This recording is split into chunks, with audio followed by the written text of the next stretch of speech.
And now, ladies and gentlemen, the hardest working MC in the cosmos, Vincent Coulihan. Good afternoon, folks. We have a special treat for you for our next speaker. We'd like to bring out, to introduce the next speaker, the sole trustee from the Lowell Observatory, Mr. Lowell Putnam. Please give him a round. He's going to introduce our next speaker.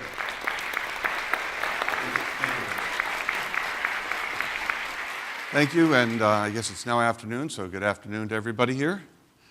And I want to introduce the next talk to give you some backdrop by building on some keywords from Alan's talk yesterday and also that of Alvin and Annette.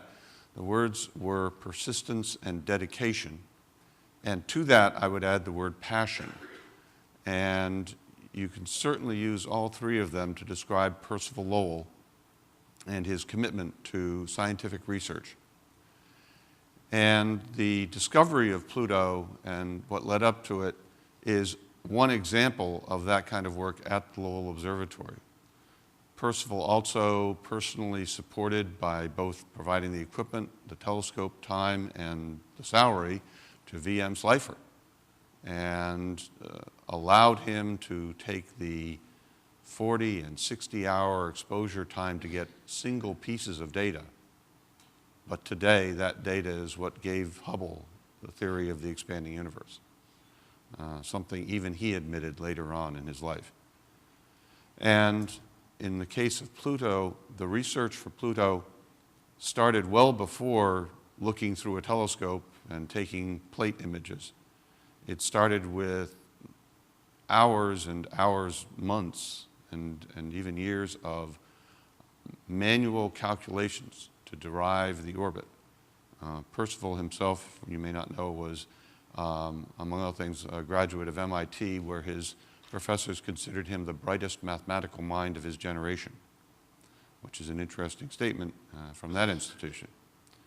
And he used his own personal time to contribute to those calculations, hired the staff with an interesting job title of computer to continue that work and to endow the institution so that the mission and search for that planet X could continue after his death. And by providing that kind of infrastructure and support and commitment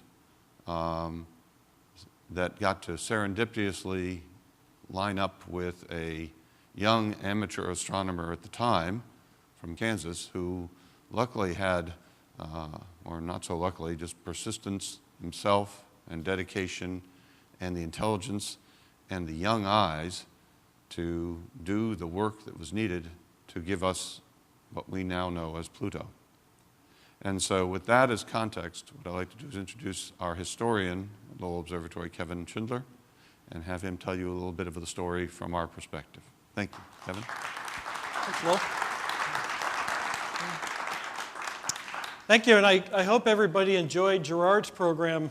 I should point out that he forgot one slide in there. A couple of years ago, Gerard was featured in Esquire magazine as one of the, I'm not sure, I think it was one of the sexiest astrophysicists in the world.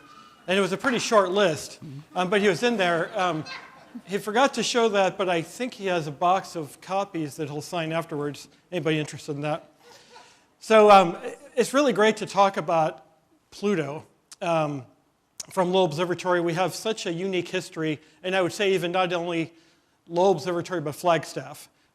Early searches, discovery, Jim Christie's discovery of Charon in the 1970s. There's a really unique tie between Flagstaff and Lowell Observatory and Pluto. And I have a different take on some of this. And my background at Lowell for many years was education. I managed the outreach program. And when Pluto was going through the reclassification process, I saw kind of an interesting thing when our visitors came in. The day that Pluto was reclassified, and actually every day since then, we have visitors who come in and say, "Are you okay? You know, they took your planet away. Are you going to be okay?"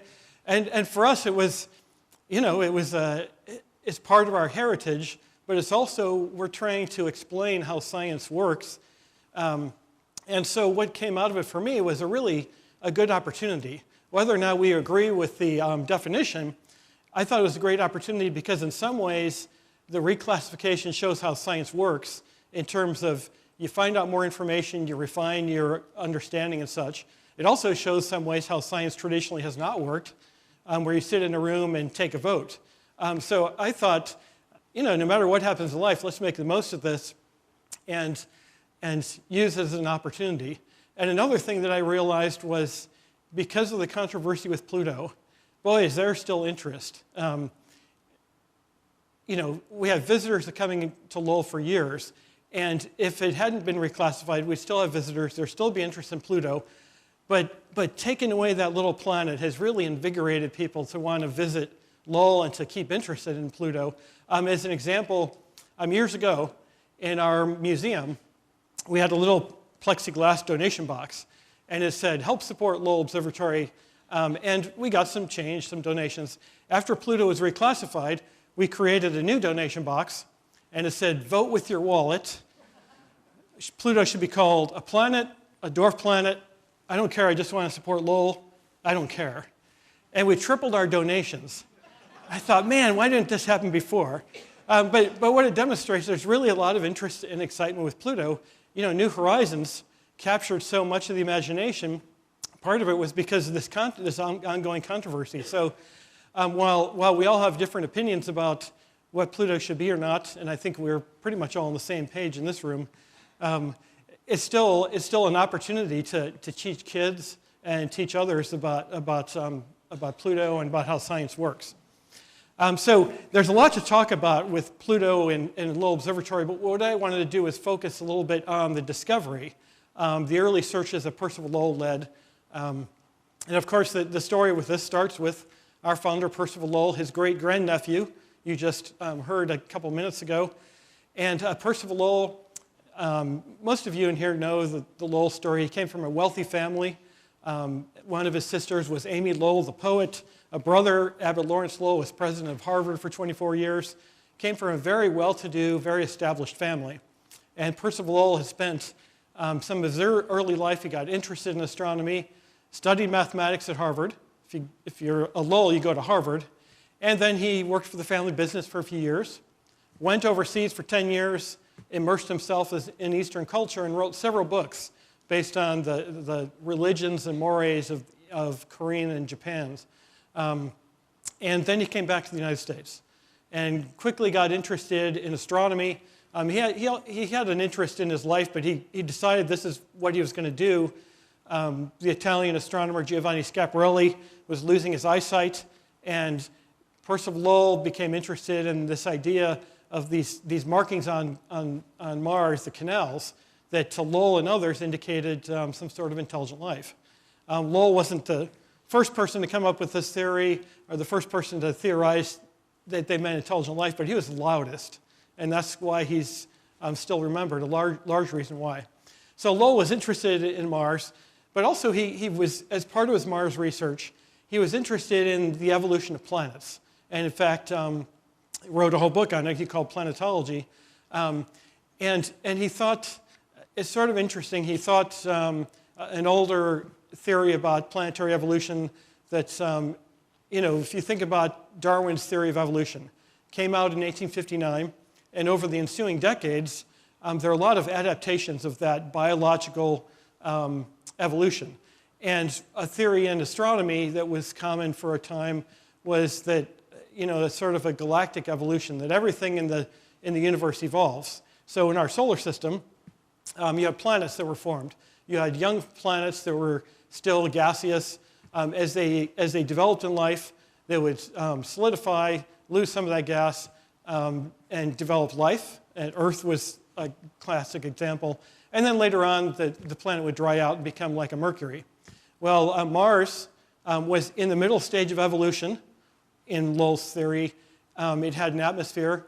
And so that's why he thought there was life there. And then when he looked at these canals, he saw that as evidence those canals actually exist. So that was some of the thinking that goes even before the canals. So this was Lowell's life for a long time, for several years, popularizing this idea of life on Mars. but also trying to understand how the planets evolved. In 1902, he gave the first of 2 series of lectures at MIT. He was a guest lecturer, and this ticket you can see is from 1909. So in 1902, he gave a series of lectures. In 1909, he gave a series of lectures. The 1909 was Evolution of the Worlds. But in 1902, his first series, he gave a program about the solar system and started talking about, the formation and evolution of the solar system. And in a couple places here, he hinted at his thought that there was another planet. And this is really the beginnings of his search for a 9th planet. The next year, he published this book, The Solar System, and that's based on these lectures that he gave. And in the solar system, there are 2 different things that he talked about, just very briefly, about why there might be another planet out there. First of all, he was tying in meteor showers, meteor storms, to the gravitational effect of planets. And he said, talking about the meteor storms, each of them is associated with the orbit of a particular planet. And then he went to talk about the inner planets and how there's a meteor shower affiliated with the orbit of each one of those. And then he ended by saying the Perseids and Lyrids go out to meet the unknown planet, which circles at a distance of about 45 AU. That's his first evidence that he ever wrote that there's a planet out there, but he says it so matter-of-factly. The unknown planet that, of course, we know is out there. So that's his first mention. And then a little bit later in the book, he talks about how the orbits of comets can also be indicative of a planet, again, having to do with gravitational pulls. And he said, this can hardly be an accident, and if not by chance, it means a planet out there is yet unseen by man, but certain sometime to be detected and added to the others. And then added in classic Lowellian phrase, thus not only are comets a part of our solar system now recognized, but they act as finger posts to planets not yet known. Today we know that this wasn't very good evidence for planets, but it was an idea that Lowell had. So in trying to study and learn about planetary formation and evolution, this is his first thing that he's starting to get interested in other planets. Over the next few years, he got involved more with looking at the orbits of Uranus and Neptune, and at the same time, others were doing this. But Lowell started looking at the residuals of Uranus and realized that it wasn't moving quite correctly in its orbit. It was wobbling, and that wobbling must be due to another planet out there who's pulling on Uranus. So most of you know the story in here. Years were spent mathematically calculating the location of this. In 1846, Neptune was discovered based on those calculations by a couple different people. But through the years, astronomers and other scientists realized maybe Neptune didn't account for all those irregularities. And so by the 1903, 1904, Percival Lowell was one of these and decided he was going to start studying this. Maybe there's another planet out there. And it's kind of interesting because, why was Lowell start looking for this planet? Partly, it was because he was trying to understand the evolution of planets, but partly it was also, I think, because by 1905, while he held public interest in his ideas about life on Mars, the scientific community, even though there was a lot of hedging of the bets that, well, maybe there's life out there, in general, the scientific community said, no, we don't think there is. And so Lowell was looking for some credibility. If he could discover a planet, then maybe that would add credibility to the research. So in 1905, he began what would turn out to be 3 different searches for a planet at Lowell Observatory. And this first search was very quiet. In fact, his staff, which is very small, they didn't even know completely what was going on with the search. Lowell was hoping to, as he said later, not announce the search, but announce a discovery. So he was thinking that he could look for this thing, find it, and then let the world know. And so he was going to do this search in 2 different ways. First of all, mathematically.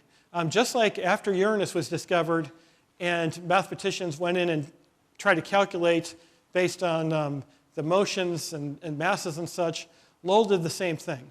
And he hired people to help with these calculations. Much as E.C. Pickering had computers at Harvard, Lowell brought in some computers to work with him.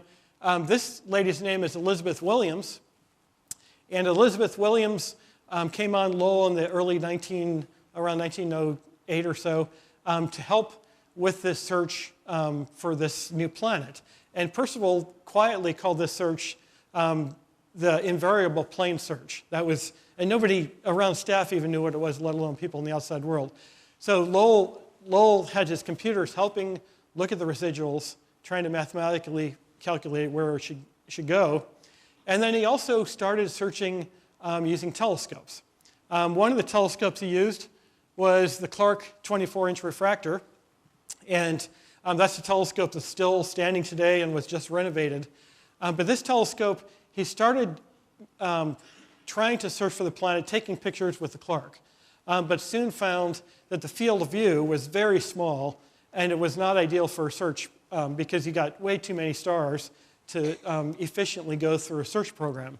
So a couple of years later, he got this 5-inch Brashear telescope, and here's the 5-inch telescope, and it's mounted on top of a 6-inch telescope. And for those of you who have been to Lowell Observatory, you might recognize this telescope. We still have it at the observatory. But they set this telescope up, took wider angle pictures of the sky, but it wasn't quite reaching the magnitude that Lowell thought he needed. Plus, he was still working mostly on Mars. This was sort of a quiet thing he would do in some spare time. So that search lasted off and on for a few years, and then that changed in 1909. 1909, we have William Pickering, who's at Harvard, and William Pickering used to work with Lowell. He had advised Percival Lowell about the founding of the observatory, where would be a good place to start to look for a location to set up Lowell Observatory. He advised him on how to do site testing and such. So at one time, he had been sort of a colleague of Lowell's, but they sort of went their different directions. In 1909, William Pickering published an estimate he thought of a new planet, the location of a new planet he called Planet O. And Pickering, through the years, predicted the location of a lot of different planets. But Planet O got Percival Lowell's attention. And Pickering published it in this publication, A Search for a Planet Beyond Neptune. And Lowell read through this, and we have the original copy, Lowell's copy, in our archives, and there's scribbles all over it. But one of the neat lines in there is at the end. Lowell clearly was not happy with this. At the end, he wrote, the planet is very properly designated. O is nothing at all. And he didn't like what Pickering said. He didn't believe in Pickering's results. But this sure got Lowell going. There is now competition to search for this planet. Others had quietly searched for a planet off and on, but Pickering was making noise about it. And so this really kicked Percival Lowell into high gear, where he decided, I really need to start a serious search for this planet. And so the first thing he did was get some more equipment. Earlier, he had this calculating machine called a Thatcher's calculating instrument. Today we have a calculator. My phone can do much more than this could in a split second of a time. But back in the 1910s, this is the best calculating machine they had. It was like a slide rule, but had an effective scale of 60 feet. So you could do some pretty impressive calculations with it. So they used that, but then they also purchased this machine called a Millionaire. And the Millionaire was great. It plugged in with this old cotton cord into electricity, and it not only did addition and subtraction, but also multiplication and division. This was state-of-the-art stuff, used all these knobs and dials to spit out the numbers. And so Lowell got this instrument to really speed up the work of the computers. And then he also, by that time, had just built a new telescope. This was a 40-inch reflecting telescope that Elvin Clark and Sons, the company, built. Elvin Graham Clark, who built some of the large refractors, had passed away. The company was still around, and Elvin Clark and Sons made the best refractors in the world. But they kind of toyed a little bit with reflectors. And so they tried building this 40-inch telescope, and it was really not a good telescope. They should have stuck with the refractors. This was just not very good. Carl Lamplin, who worked at the observatory for a long time, started photographing the sky based on where the computers predicted this new planet should be. He photographed the sky with his telescope. But it wasn't, again, this telescope wasn't very good for the purpose. But something else that Lowell got that was really useful for the purpose was this machine called a blink comparator. So the idea behind the photographic search is mathematically we were figuring out where this thing should be located. So we're going to kind of look in this general area of the sky. Now we have to take pictures of the sky. But if this was a big object, it would have been discovered already. So on photographic glass plates, it's probably just going to be a point of light. Or just a point looking just like all the other hundreds of thousands of stars in a field of view. And so the best thing to do is to use parallax. And so the idea is take a picture of a particular area of the sky, wait a few days, take a picture of the exact same place, and then compare them to see if any of those dots changed from one day to several days later. Most of them are stars so far away, in a few days' time they're not going to appear to change position much. But something's much closer to us, like a planet, it should change position relative to those background stars. And so initially, when Lowell was doing this project, he would superimpose the plates on top of each other and try to see if anything didn't exactly overlap. And this was a completely inefficient way of doing it. So they got this Zeiss blink comparator. And with the Zeiss blink comparator, you put one of the plates on each side, mounted there, and then you have an eyepiece, a microscope eyepiece. And then you have a camera mechanism inside this thing to where you look at one small section of this plate, you flip a switch, and then the field of view shows the same small section of that plate. And if you flip it fast enough, it's almost like you're looking at the same picture, so if anything changes position, it's going to jump out pretty fast. Today, computers do this. It's remarkable what Clyde Tombaugh would later do. The patience, he estimated he spent 7,000 hours of his life looking through a stupid blink comparator through that eyepiece. Today, you put it on a computer, and you can color code it, and these things moving jump out right away, but we didn't have that technology. This was the best thing we had. So they got this blink comparator to help with the project. And then they decided, still looking for the right telescope. So they acquired a 9-inch telescope, and it was borrowed at the time, but we ended up keeping the telescope later. But this telescope was getting closer to an ideal search telescope. They didn't need a huge telescope. Once they made the discovery, then you use a big telescope to zone in on the details. But right now they needed a search telescope. And this 9-inch telescope seemed to be pretty good. They borrowed it, used it for several years, and this is one of the observers, Thomas Gill. And he took pictures with this several years, and then mostly Percival Lowell would scan these images to see, to search for a planet. This is really interesting because in 1915, it turns out that Gill captured images of Pluto. They didn't know that until 1930.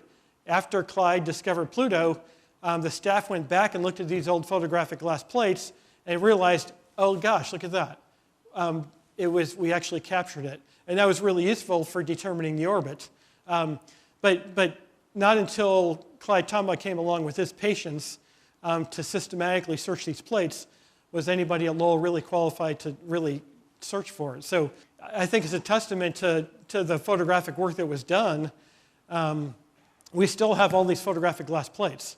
There are not too many of these all-sky surveys from the 19-teens and then 1940s and 50s that are left. And so this is still a great reference. If an astronomer discovers an asteroid, for instance, we can go back on these old plates, and if you can find the location, you can really help determine its orbit. But that's after the fact. They're searching for this thing, take a bunch of pictures. Percival Lowell's getting antsy, no discovery. But by this time, he's getting really close on the mathematical calculations. 1915, he publishes this thing with the really great title, Memoir on a Trans-Neptunian Planet. And it's really kind of a fascinating publication. It's really boring if you're looking for a good read, but it lists a lot of mathematical results and two different estimates of where this new planet, this theoretical planet, should be. So now, for several years, Lowell has been kind of refining this mathematical calculation while photographing the sky. Finally, he's got a really good estimate of where he thinks this thing should be. And so now, hopefully, the search will kick into high gear. Unfortunately, Percival Lowell died. And with him went the search for what he was now calling Planet X, the unknown planet. And for several years, this planet search was forgotten. Nobody else was working on it. But in the late 1920s, we got a new sole trustee, and Lowell Observatory is very unique because Percival Lowell founded it. He wanted the observatory always to be run by a small group, an individual who's ultimately in charge, not by a bunch of people. He wanted a single person. So he mirrored it after what was called the Lowell Institute, another family organization, to where there's always a sole trustee and this a member of the Lowell family. So in the late 1920s, this fellow took over. His name is Roger Lowell Putnam, and that's Lowell Putnam's grandfather. And he served as our sole trustee for 40 years. Well, when he came on board, the observatory had been just, after Percival died, the funding dried up. The money Percival left for the observatory was tied up in courts because his widow was contesting the will. So in the 1920s, the staff was doing other things. They were selling property. They're trying to make a living in other ways because there wasn't a lot of money coming in. Roger Putnam came on board and said, okay, we're going to turn this observatory into something more substantial. How can we do that? Well, one thing we can do is recommence Percival's search for that Planet X. Roger Putnam talked with V.M. Slifer, who's now the director, and they came up with a plan to reinvigorate the search, which would get research going strong again at the observatory. So Roger Putnam talked to Abbott Lawrence Lowell, Percival's brother, and I mentioned that he was president of Harvard. This is a bust of Abbott Lawrence Lowell in front of Lowell Hall on Harvard campus. And Abbott Lawrence Lowell donated money to build a new telescope. That 9-inch telescope they had used previously seemed to be kind of a good instrument, but they wanted something more permanent that would be something that they could use night in and night out that the observatory owned. So Abbott Lawrence Lowell donated money to build this telescope, a 13-inch astrograph used to take pictures. So this is the main telescope here. It's got a triple lens system held in the cell here. And then down here, you don't have an eyepiece, but you have a plate holder to hold the photographic glass plates. So they built this telescope. And while they're building this telescope in 1929, V.M. Slifer, the director, was getting some correspondence from this 23-year-old guy in Kansas. He was a farmer and had built his own telescopes. And he was really interested in planets. And so he decided to send some of his pictures to a place that knew about planets just to see what they thought of his skills. So he sent them to Lowell Observatory because Lowell was known as the solar system, a planetary observatory. And the director, V.M. Slifer, said, oh, this is interesting, because they just happen to be looking for somebody who can help with the search. We've got a new telescope. We've got a plan on how we're going to search for it, but we need somebody to actually do the work. Because at the time, there were 3 astronomers. One was the director, V.M. Slifer, and he was still doing some of his recessional velocity work, but doing a lot of administrative stuff. His brother, E.C. Slifer, was working in the Arizona legislature at the time, because he did that when he wasn't doing astronomy, and then Carl Lamplin. So there wasn't really a lot of staff. They needed to hire somebody, as V.M. Slifer called, of the self-made type. Enter Clyde Tombaugh. And maybe the Tombaughs can verify the story, but as the story goes that's been recounted in a couple of publications, Clyde, he's 23 years old. He's going out to Lowell Observatory. He gets a one-way ticket because he wants to stay out there. Because V.M. Slifer invited him to work at Lowell Observatory. Here's a sturdy farmer. He's in pretty good health. Probably takes orders. So we want to bring him on to help the observatory. And so as the story goes, Clyde's father took him to the train station. And in great fatherly advice, when Clyde left home for the first time, said, Clyde, make yourself useful and beware of easy women. And he at least made himself useful. Is that a true story? Okay, that's good to verify that. So Clyde certainly made himself useful, although when he first got to the observatory, his first jobs often included shoveling snow off the domes, stoking the fires, and then also his job was going to be to use this new telescope to take those photographic plates of the night sky. And so then the staff, VM Slifer, would then look at those plates on the blink comparator and see if he detected any motion of a new object. And so Clyde's typical day, during the daytime, he would stoke the fires, do a lot of maintenance stuff around the observatory. At night, he would take photographs of the sky. And this is really a boring piece of document that I don't expect you to read, but it kind of represents what he was doing. Kind of a tedious, every night going out and photographing specific sections of the sky, where he would systematically photograph first the ecliptic and focus on the area that Percival Lowell had predicted where this new planet would be. So Clyde is using what Lowell had predicted as a starting point. So he starts photographing the night sky, and this is one of his log pages. Every time he takes a photograph, you're going to record everything. If you discover something and you don't know where it was located, what's the point of it? And so he did this for several months, taking pictures, recording the data, and soon VM Slifer realized he didn't have time to systematically search these plates. Clyde, why don't you do it? And so Clyde did that. He took the pictures at night. During the day, he would look through the eyepiece of that blink comparator, comparing images, looking at hundreds of thousands of dots every day. And he did this for several months. And then in 1930, on January 21st, and that's represented by this entry up here, he took a picture of a particular area in the sky around the star Delta Geminorum. And it turned out that picture was pretty fuzzy. And so a couple nights later, on January 23rd, he photographed the same area of the sky. It was a good plate he got, a good, crisp, clear plate. And then a few days later, January 29th, 6 days later, he photographed the same area of the sky. And then he took these photographic glass plates to the basement, developed them in the dark room, and then added these to the collection of photographic glass plates he had. Now, taking these plates required a couple hours, but analyzing them took days or a week or even longer. On the average, a set of those photographic plates had 200,000 or 300,000 dots on every one. You had to look at every single one of those dots from one plate to the other to see if it changed position.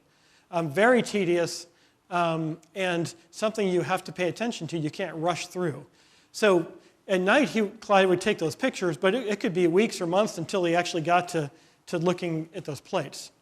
But in February, mid-February, he was looking through these plates. And here he is at the blink comparator analyzing these plates. And we'll go to February 18th, 1930. And I'm going to show you a couple of old black and white pictures, I guess more black and white pictures. But I want to just kind of walk you through this day as near as we've been able to recreate. Every day there's kind of a thing that Clyde would do in the morning. And at lunch he would go walk down Mars Hill Road. The observatory is located on top of a mesa a mile west of downtown Flagstaff. And every day he would walk downtown to get the newspaper and get the mail and go to breakfast and lunch. So he always went to this place called the Black Cat Cafe. And the Black Cat Cafe, if you go to Flagstaff, is now a sushi restaurant. But it was called the Black Cat Cafe back then. So he went there and had some food. And then about 4 o'clock in the afternoon, and this is a very close-up. He had these two plates on either side of the blink comparator. And I think everybody in here has probably seen this slide many times. But in scanning this, if you look at these two guide stars right here, in this picture there's a dot over here. And then if you look over, it's not over there, it's moved. And of course, he didn't have the arrow pointing it out. That was added later. But he saw this, and this was kind of exciting. But at first, he thought, gosh, this could be this new planet we're looking for. But you couldn't be sure because it was not uncommon for him to see these dots change position. Maybe it was an asteroid that was really close. Maybe it was a variable star that was bright one day, not the other. Maybe it was a speck of dust. All these things happened. And so he had a main set of photographic plates he took, but he also had a backup. So that if he had a suspect, something like this that changed position, he could look on these backup plates and see if in fact he did capture something. So it's 4 o'clock in the afternoon, and he sees this, and he's pretty excited. He measures the change in position from one plate to the other and realizes that the amount his changed position seems to be indicate a planet. If it was an asteroid, it would have changed position a lot more. And so he's pretty excited. He goes over to Carl Lamplin's office and said, come here, take a look at this. And Lamplin sat down, and they did some more measuring and realized, this really looks like it could be a planet. Walked down to the director's office and said, Dr. Schleifer, I think I found your planet X. And this was pretty big news. This was exciting. The observatory gathered around. It's now early evening. And Schleifer said, okay, this is great, but don't say anything. Don't tell anybody about this because we want to make sure it's a planet before we make any announcement. So Clyde, he's now 24 years old, 24 years old, and he thinks he's just discovered a planet. No American had ever discovered a planet. Here he is, home-trained astronomer, amateur astronomer. He's discovered a planet, he thinks, but don't tell anybody. Don't even call your parents. Don't tell anybody. So Schleifer says, okay, we think we have something. Now that we know where this thing might be, tonight let's go use the Clark telescope. It's a lot bigger. Take a picture of it and see if we can resolve a disk or resolve moons or anything like that. So Clyde, he's got to wait till it gets dark. And so he's trying to find something to do. So he goes downtown to what today is called Aspen Sports. In 1930, that was the post office. And there's even a little plaque on the building here that says this is what the post office was. And so he went down there, got the mail. And then he went back to Black Hat Cafe. And then he looked up, and it was cloudy. He's just discovered a planet, and he wants to get a picture, and it's cloudy. And so he, what do you do? So he went to the movie theater to try to pass the time. And the Orpheum Theater is still in Flagstaff. In fact, this is kind of neat because you can really come to Flagstaff and relive the entire discovery, really. So he went to the Orpheum, and what movie did he see? Somebody's got to know. The Virginian with Gary Cooper. And I'd like to tie things together. The Virginian was written by Owen Wister, who was a classmate of Percival Lowell's at Harvard. They didn't really know each other very well. But anyways, he went to the Orpheum to see the Virginian just to do something to keep his mind off the cloudy skies. It stays cloudy the rest of the night, and then it gets too late to where this area of the sky is no longer in the sky, so he has to wait till another day. So he waits another day. They measure, take pictures, didn't resolve a disk, of course, didn't see any moons, but he studied it more. The staff decided, let's study it for a few weeks. Let's watch its behavior and make sure it's more planet-like than anything else. And so they did. And so in March, after a few weeks, V.M. Schleifer and Clyde Tombaugh and the whole staff decided, okay, we're ready to announce to the world we've discovered a planet here in Flagstaff. And so they composed a Harvard College Observatory announcement card. That's how you announced scientific discoveries back then, and via Harlow Shapley. So Schleifer sent this information to Shapley on March 12th and said, okay, tomorrow we want to announce this discovery. And they chose March 13th, partly because they were just ready to make the announcement. Also, March 13th would have been Percival Lowell's 75th birthday. And so this was a nice tribute to him. And interestingly, March 13th, 1781 is also the date that William Herschel discovered Uranus. So March 13th has a lot of interesting ties here. So March 13th, this comes out to the scientific community. At the same time, Carl Lamplin was presenting a prize to students at the local college on March 13th. During his introduction of the prize, he announced that the observatory had discovered a new planet. But apparently, there was no mic system. Nobody heard what he said. And so locally, they didn't know anything about it until it hit the newspapers a day later. So they wrote up that stuff for Harvard. That's how it officially came out. And then they wrote up this little circular describing the discovery, mentions Clyde's work that led up to the discovery. And they released this as sort of an official announcement for it. The reaction around the world was instantaneous once they found out about it. The New York Times had it on the front page. The local paper said it was a scientific find of the century. Time magazine, years later, said the discovery of Pluto was the scientific story of the decade. And it's neat that, years later, we had that again with New Horizons. And so what we have here is about 25 years after Percival Lowell started searching for his planet, Pluto is discovered. We know today that Pluto is not the planet X that Lowell was looking for. They just happened to find Pluto where Lowell thought this planet should be. But Lowell was envisioning a much larger planet that could perturb Uranus and Neptune. It didn't. But Clyde was so systematic, he was able to discover this thing that serendipitously happened to be located there. And so, so the announcement was made the headlines around the world, really put Flagstaff on the map of the United States. And I would say, today, if you think about home of Pluto, if you want to give that sort of name, it's kind of Flagstaff and Lowell Observatory because there's so much Pluto stuff that's happened there. In fact, today, there's a Tombaugh Road in Flagstaff. Last year, during the New Horizons flyby, one of the local coffee shops made a Pluto roast coffee. And then the restaurant that Clyde used to go to, the Black Hat Cafe, is now Karma Sushi Restaurant. And last year, they introduced a new roll, the Pluto roll. And you can still go to Flagstaff and get a Pluto roll, and they're actually pretty good if you like sushi. So all this stuff really built awareness and excitement about Pluto and its discovery, and all sorts of great cartoons like this announcing the discovery. It was out, the announcement had been made, and there are two things people wanted to know. First of all, in the scientific community was we need to determine its orbit, and the observatory didn't have enough observations. They didn't know yet that they had a picture from 1915. So getting the orbit took time, and some scientists around the world were getting a little fidgety with the observatory because, send us the position because we want to help determine the orbit, but the Lowell Observatory wanted to do that.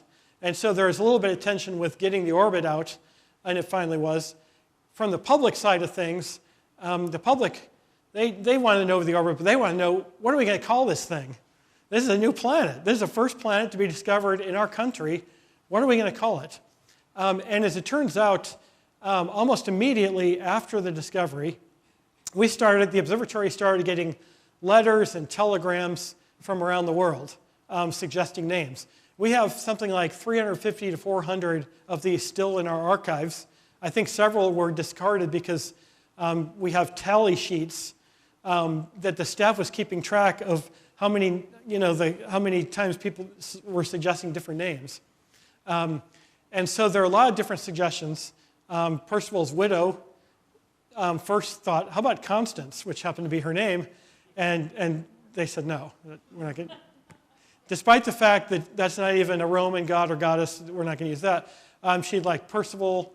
There are a lot of different names. And it's interesting to look through these letters because you can tell when they were written.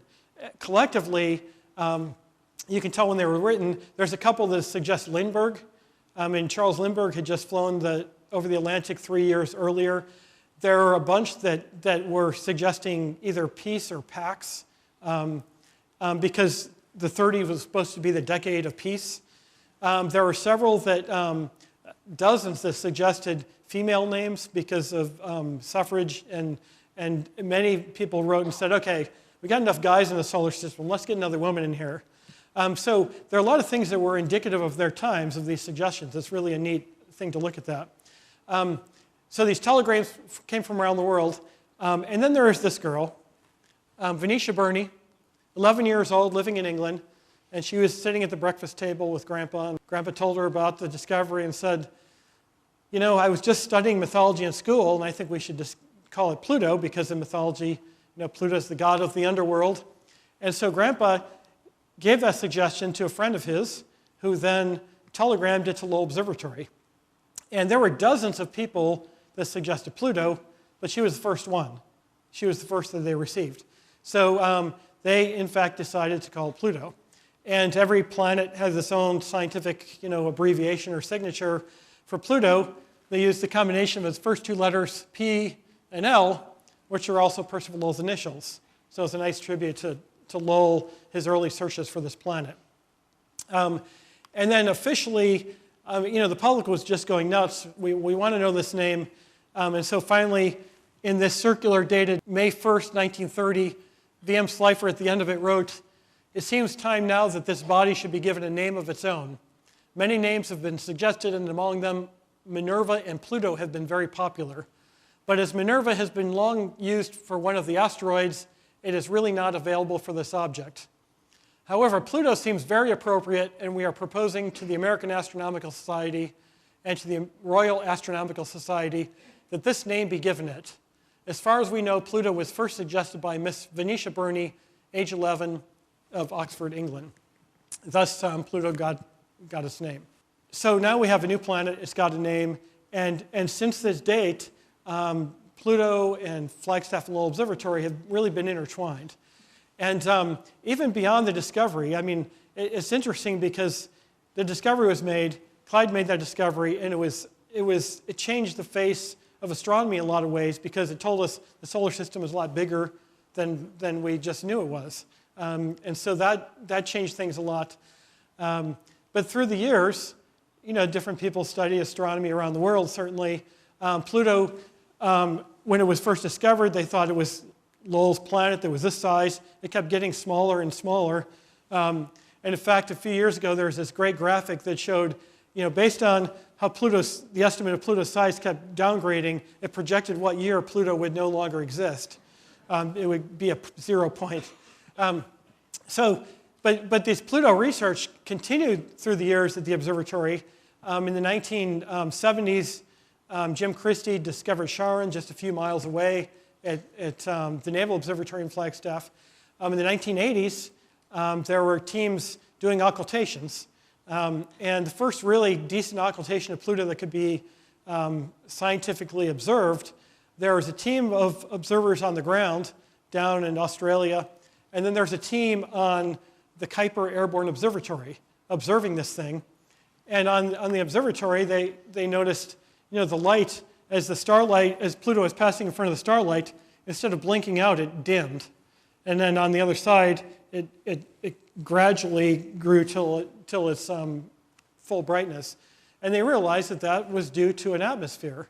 And so that included several Lowell staff.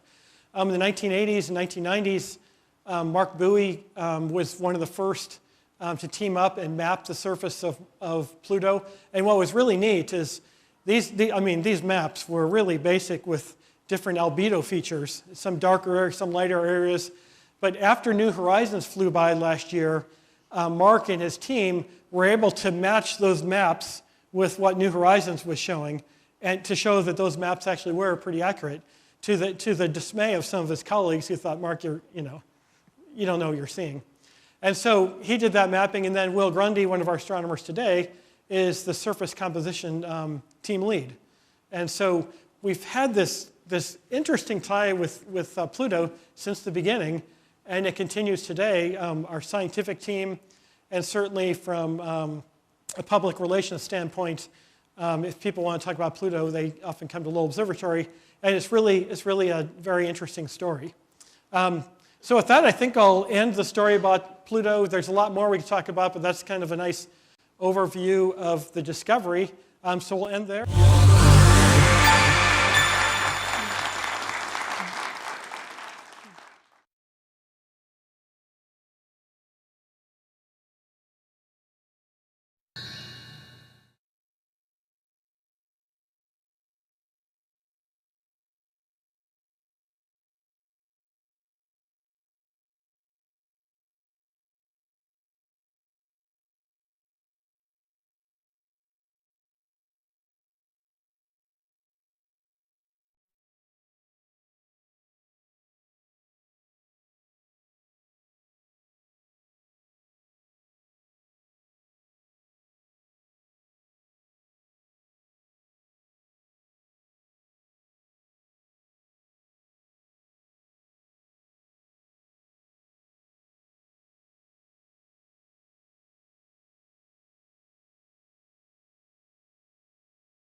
telescope has revolutionized the human experience countless times since its creation some 400 years ago.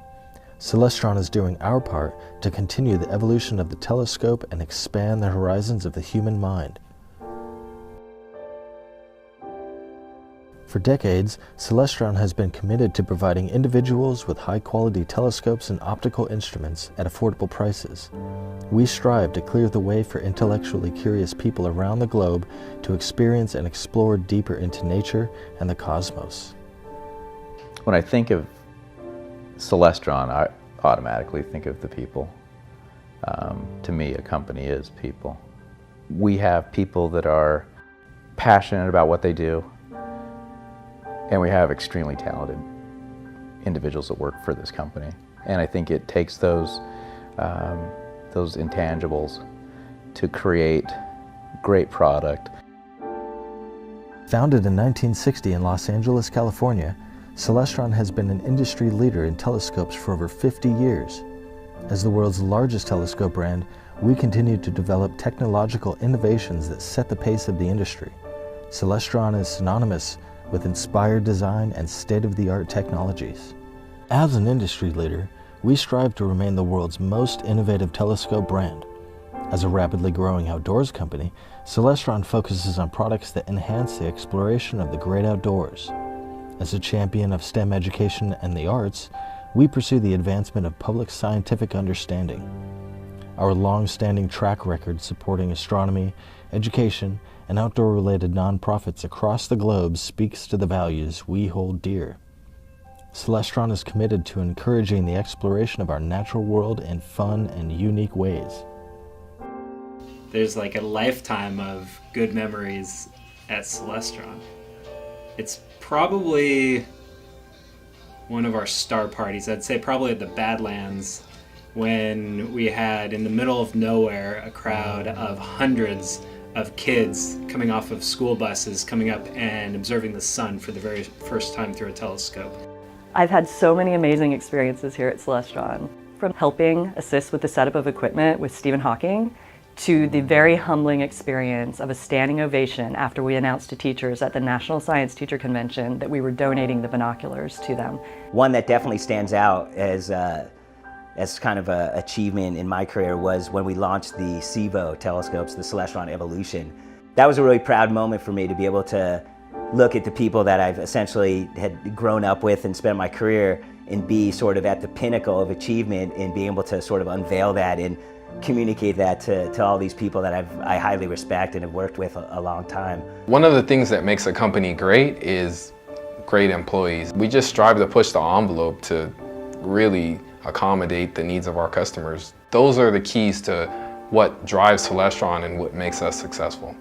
Our goal is to inspire a sense of wonder, curiosity, and fun in our communities and throughout our company. We desire to be a vehicle that helps drive humanity's insatiable desire to know the universe. My vision for Celestron would be taking all those qualities that the company's built upon and taking them into the future, into the next generation. And so we need to be continually evolving as a company. As someone that's been in this industry a long time, I do think that Celestron's best days are now, and the even better days lie right ahead of us. We dedicate our work to opening the eyes of the people around the world and enhancing their view of the cosmos, into the past and on to the future.